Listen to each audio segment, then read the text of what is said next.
I would look into this aspect. There are a lot of unsolved problems in the catalytic reactions. Scientist is a responsible person to look into the global problems. Chemistry is very important, which is essential for the advancement of the society. The chemistry means the chemical synthesis.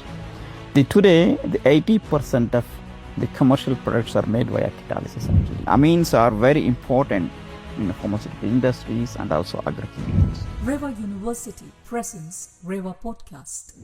Welcome to REVA Podcast series. Today we have with us Dr. Jagadeesh Rajenahally, professor from Leibniz Institute of Catalysis, and he is not only the professor from Germany but also the visiting professor of REVA University, Department of Chemistry and School of Applied Sciences.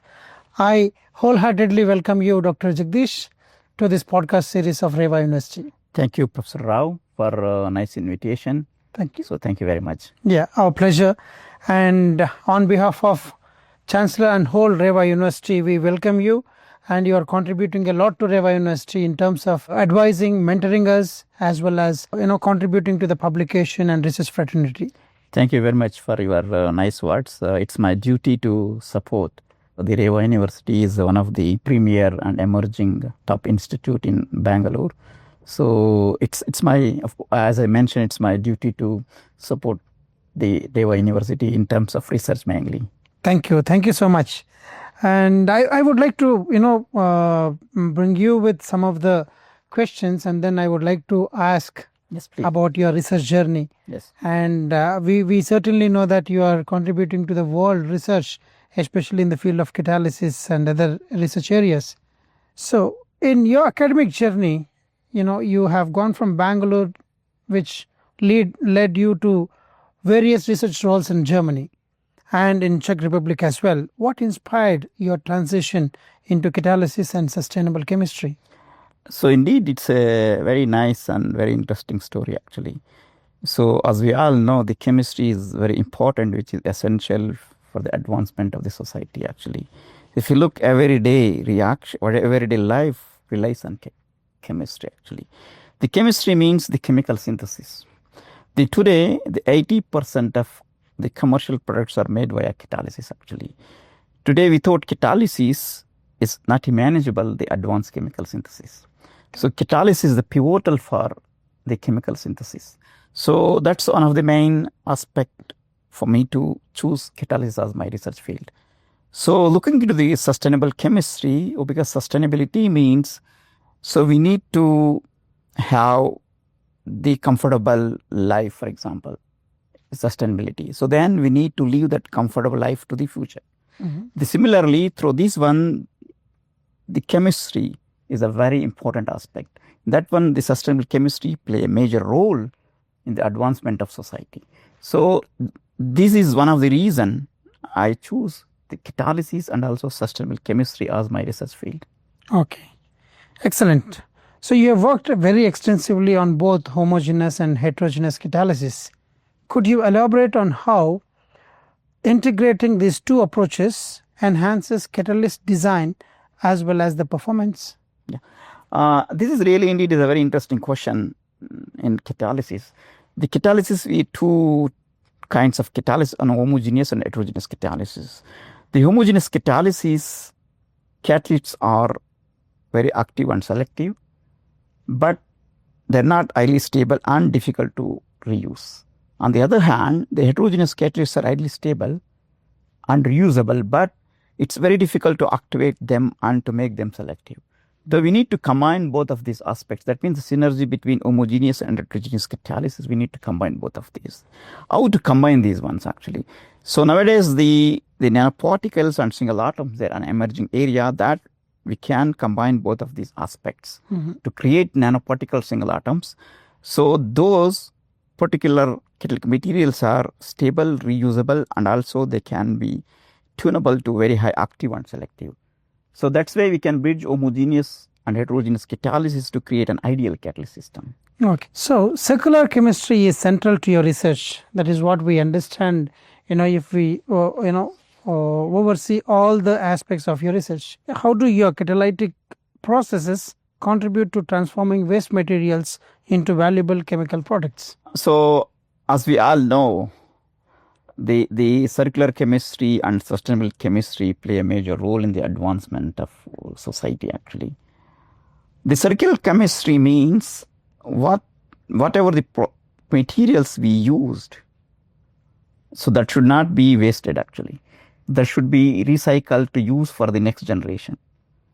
So, for example, if you look into the plastic, actually, when we want to make a plastic, we use a lot of raw materials. After using the plastic, if you throw into the environment, that not only produces environmental hazards, but also we lose a lot of waste and we lose the resources.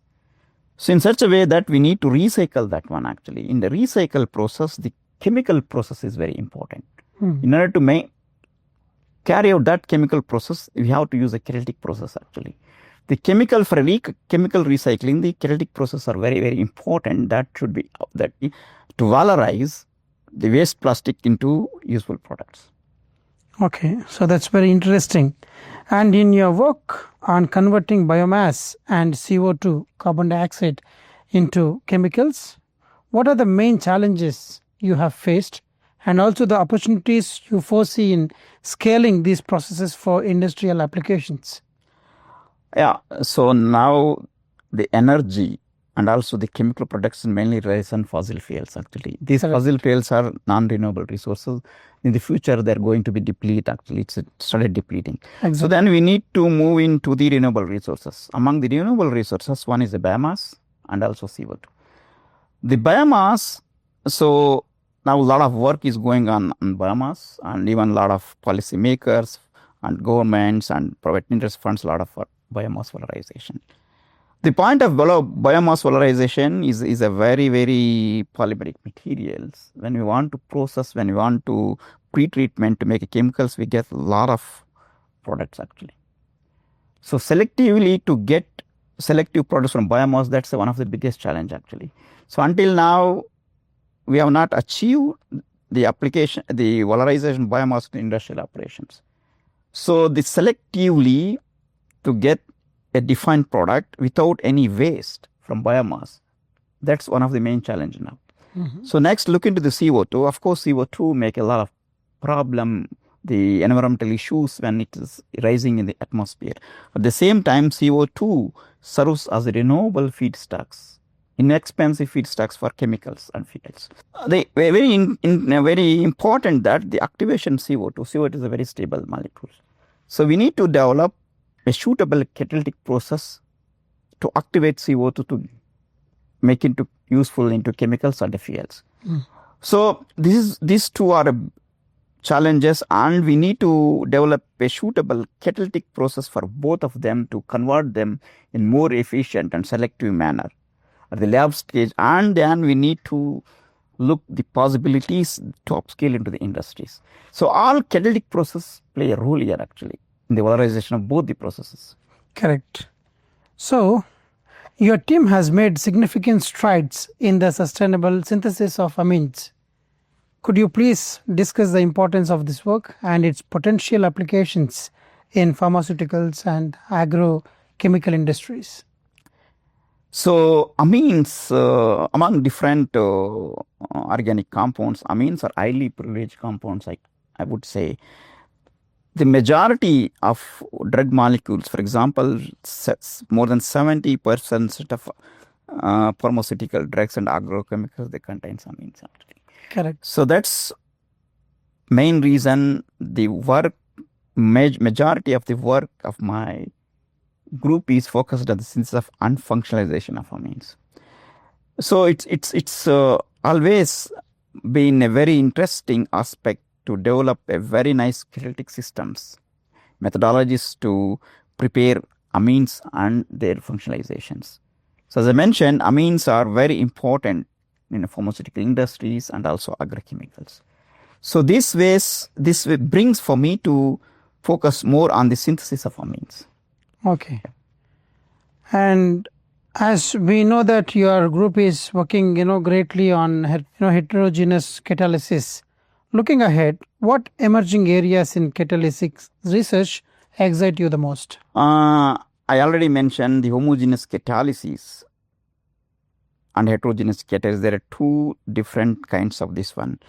So from those two aspects, it's very difficult to meet an ideal catalyst, actually develop an ideal catalyst. We need to develop an ideal catalyst. How that should be. That catalyst should be stable, reusable, active and selective. That means that catalyst should mimic both homogeneous and heterogeneous catalysis. That means the synergy between homogeneous and heterogeneous catalysis. I would say the single atom nowadays, that's emerging field in advanced materials. The single atom would be the ideal material to combine both homogeneous and heterogeneous catalysis aspects. And I'm quite sure now at present single atom is not that much emerged to the industry actually. Now a lot of advancement has to be happen actually. I think single atom would be a very good game changer in a chemical synthesis tomorrow in catalysis actually. Yeah. Excellent. So hope your group is working towards it, and then your research will also help the society in those manner. And what advice would you offer to young scientists interested in pursuing a career in catalysis and sustainable chemistry? Well, scientist is a responsible person to look into the global problems actually. Right. So scientists or a scientific field is not like a business actually. First of all, the youngster, a student, if you want to pursue the research, he has to keep this in mind. So then, of course, there are a lot of different fields of research is there. So looking into the chemistry, if somebody wants to do the chemistry, I think I would suggest to do the catalysis or a sustainable chemistry or even the drug discovery. So I would look into this aspect. There are a lot of unsolved problems in the catalytic reactions actually. Correct. So, for example, they have to look in to go to the direction of a development of a catalytic reactions to create a sustainable and circular chemistry actually. I would suggest that to look into that aspect. All right. And what suggestions you give to REVA University students? Oh, this is a very valid point actually. The REVA University, there's a very good education center. There is no doubt in that one.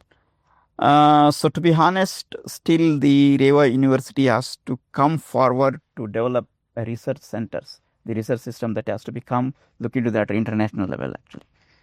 I think I would suggest the REVA University students to look into what aspects one should pick up the research, what area they have to do. I think as I know, there are a lot of very good faculty at chemistry department under your guidance. So I would suggest REVA University students to pursue the research actually. Sure. Pursue the research and to start doing the research, PhD, then after PhD, let them go to the abroad, then get trained, get well, they come back to the India, they serve for in India actually. Sure. And also even I suggest to come back to the REVA University like you are a very good example actually, Dr. Rao. Yeah. They should come back, they should serve for the Home Institute. This is my suggestion to REVA students. Thank you so much. I appreciate that. Yeah. And my last question on a personal note, you have visited REVA Research Center. Yes. So, and you have also visited the chemistry laboratories. So I would like to know your opinion and also any suggestions for us to improve further. So, of course, there is always an improvement for any system. Yeah. 3 years back, I came here and you showed me the building, everything, Correct. and we look into that one. So that day I was very impressed with how you are going to build the infrastructure and also this center. So, and also I also advised Nagaraju and you. No, you have always been an advisor for us. Other peoples and how to create this center for excellence and Correct. research center. So it's an amazing, you people within a short time, 1 or 2 years within a short time, you could be able to achieve that one. It's all And because of Chancellor. Now it looks great. It's a great view actually. And also I looked into the labs. They set up very good lab, organic labs and also materials labs. And also they created a center, one nano center and function. That's very interesting. And also I would suggest to somewhere introduce a single atom engineering, for example. Okay. That's also very important, very Okay. interesting. So I think it's an amazing center. I'm quite sure in a couple of years that will emerge. They can compete with the other premier institutes in India. Certainly, with the help of our Honorable Chancellor. Yeah, you have to be honest, you have a very good support of the management. True. Really. Yeah. So because when I saw the first when I saw the building, nothing was there 2 years back. Yes. Today, I'm so happy and excited to see what are the facilities you people put together efforts and to create a very good research center. Exactly. So my wish is there, you have to work hard to be successful with the support of your management to emerge that institute into the national level and international level. I'm quite sure you people will achieve. Thank you so much. And I wish you all the best for your research. And we should see you on the top of this heterogeneous catalysis research in the world. Not certainly, because a lot of big people are there. Yes. The scientists are there. Sure. So it's always been a pleasure to work in heterogeneous catalysis, homogeneous catalysis. Yeah. Correct. So that's a wish from REVA University. thank you very much. Thank you so much. Thank you, Dr. Rao. Thank you, Professor Jagadeesh.